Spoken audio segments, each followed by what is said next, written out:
ka ti train kalin hulaw kar kasaron par far mo ngeka kam karan ni swa herliam le theng hian dem tu tan hian ka ngai chwila ka kianga nge le ka ban pha ka han om ni la subaka kalvari tang yang ka thir nin lo tu fa ming ko tia ka son twin ka ti ne ka lim lai ni mangai na lia ka lu tu do sak ka na kli na len tu si a me kian dia ka ni the tri don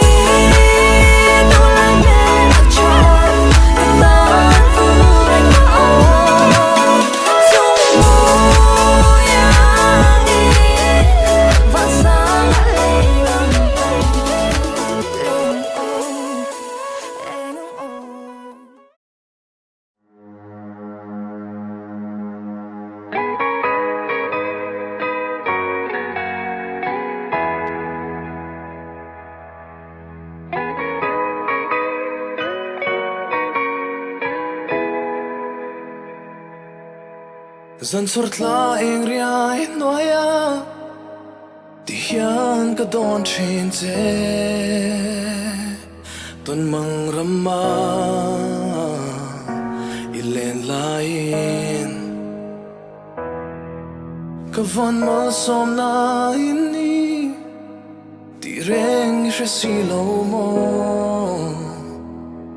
Ilu zuang tan hian boi te ka don lung ruk ilwa khat zo nge nang ching zo tu reng an nom lo nang ngang lung lu char tu hian shing nun wal tin ka lo so mo la le ram ro te le tui breeze out tak te khan I tran ne min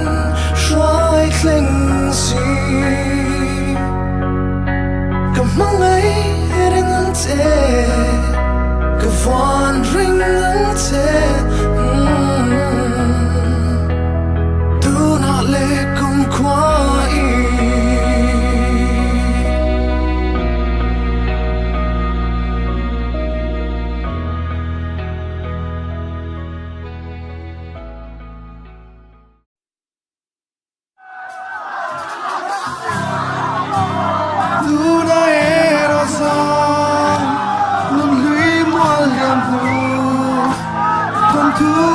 chẳng dấu ta